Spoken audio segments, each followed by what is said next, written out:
Another video. Just got back from work like an hour ago.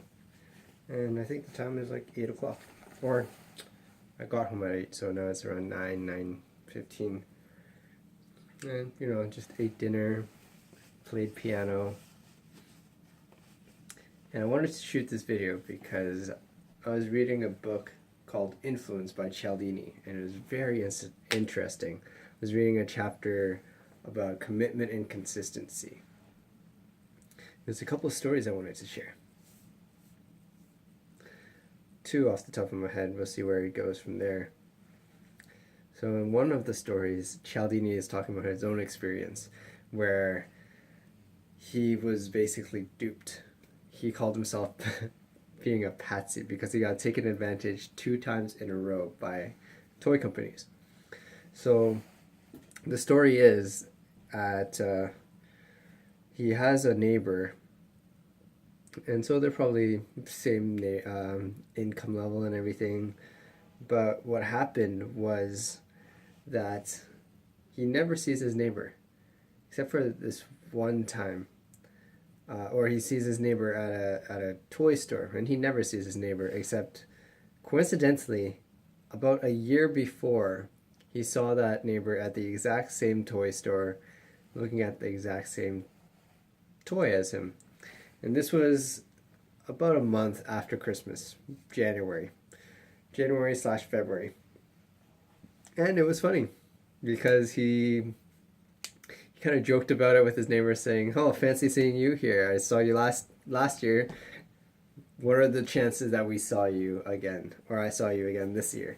So he didn't think much of it. Later that day, he just happened to bring it up to his friend, and it so happens that his friend was very involved with toy companies, or he used to be, and he's like, "Well, that's actually not a coincidence." And Cialdini is like, "What?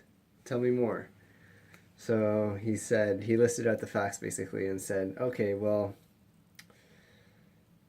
he basically explained to Cialdini how it works. And the way it works is that these big toy companies would always have massive sales in Christmas. But the problem was that after Christmas, people would be reluctant to buy toys for their kids.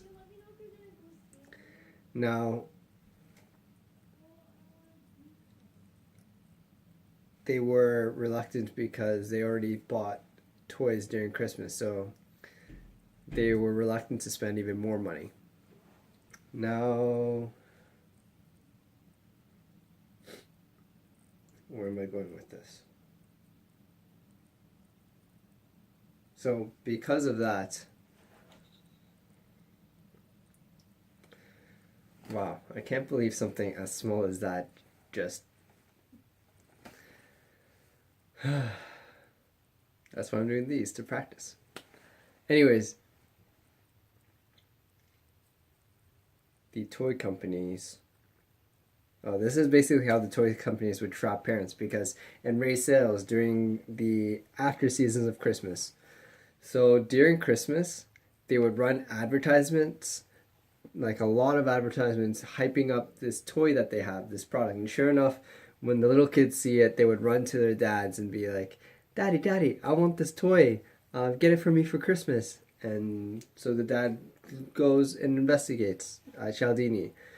And he's like, "Oh, that's a pretty cool toy. Yeah, sure, why not? Let's get you this toy." And when they go to the actual shop, it was out of stock. They had sold out all of their items. But little did they know that that was actually all part of the toy company's plan. They would intentionally understock stores so that it would stay out of stock. So when people went there to buy it intentionally as a Christmas present for their little boy, they would feel bad because they didn't have any stock. So they have to buy a different present that was basically equal in value. And the companies made sure that they loaded it up with these different toys. So after Christmas, January and February comes around, the toy companies start running those ads again for that cool robot controlled car or anything, any toy that was high ticket valued. And the kids would be excited again and go up back to their dads and be like, "Hey dad, you promised me that you get this." And so because the dad had already said that they would get it for the kid, they would feel committed to it, because it would be a bias in your brain, the commitment and consistency bias, that plays a huge role. And basically it regulates everything. I mean, it's a sign of a high person. I mean, you wouldn't want someone who wasn't committed at all. So if someone told you that they would do something and then they would flake out last minute or last second, that doesn't give you a good sign. So as social creatures, we want to be committed to something. When we say we do something, we'll do it, because that's just the way we are. And there's a lot of social standing there's a lot of social influence and social reasons why we commit to things, especially if we say it out verbally.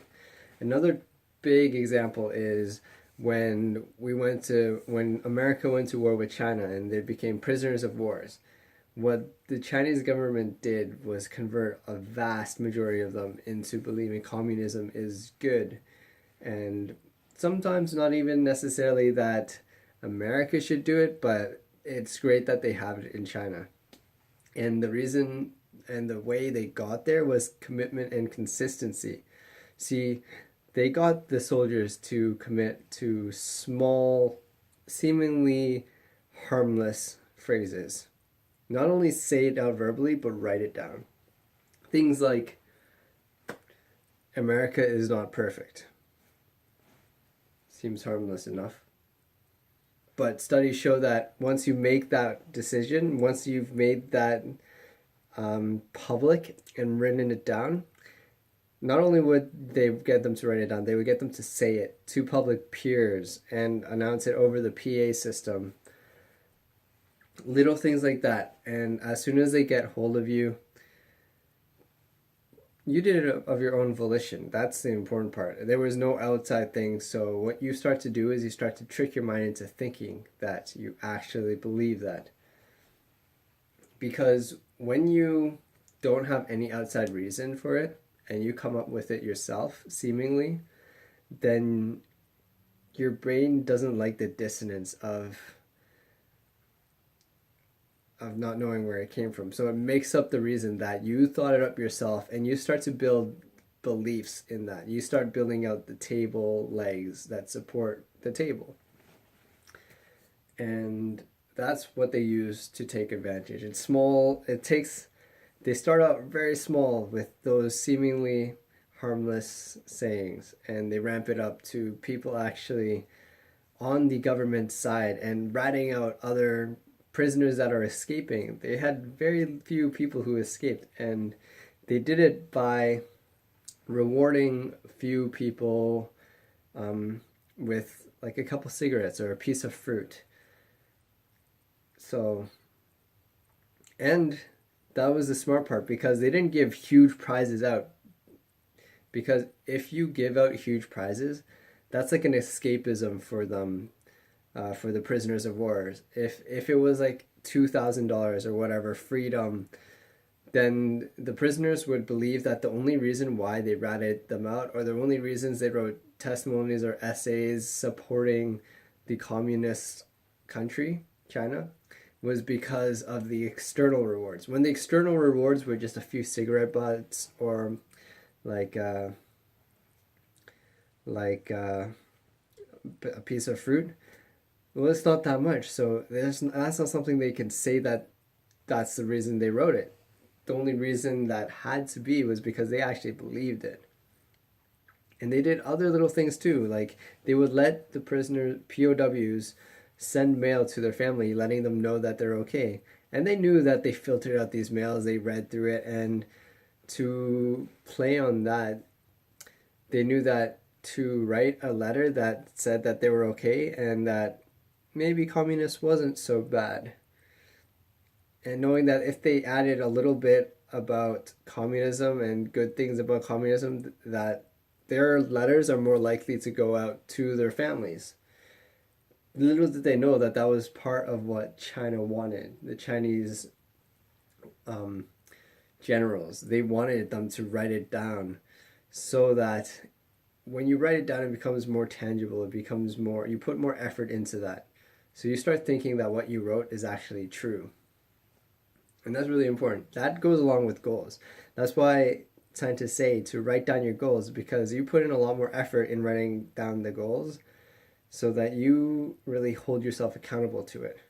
Now, that's something totally different than what the Chinese government did.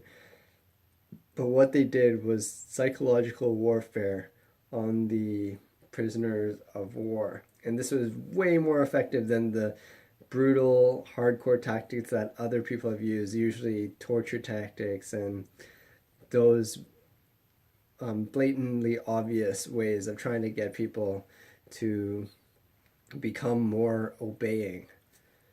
So, commitment and consistency is very strong, like a very strong bias that you can use to your advantage. So just by getting someone to simply say yes to something, and they have to say it wholeheartedly and of their own volition in order for it to work. If there's an external reason, then it could last short term, but it's not long term. They've done lots of studies on people that bought things, donated to charity, putting signs up on their lawns. For example, putting up signs in their lawns. One person 2 weeks before came in and just asked, "Hi, we want you. We're going around the neighborhood gathering signatures for a petition about making California a beautiful state." And it wasn't even related. The 2 weeks after when they came, obviously different people, but they came and said, "We want to put up a lawn sign out in front telling people to drive cautiously or beware when you're driving." And a lot more people, because they signed the petition of making California a better place, they started associating it with different things, being a better citizen, donating to charity more, supporting causes like driving more safely. So it wasn't even directly tied to it, but just by getting them to sign a petition about making this place a better place, they started building out their own legs about how that would work. And so this is something we can take. We can take this for good and for evil, but hopefully good. And in cases of charities and stuff, I don't see why not.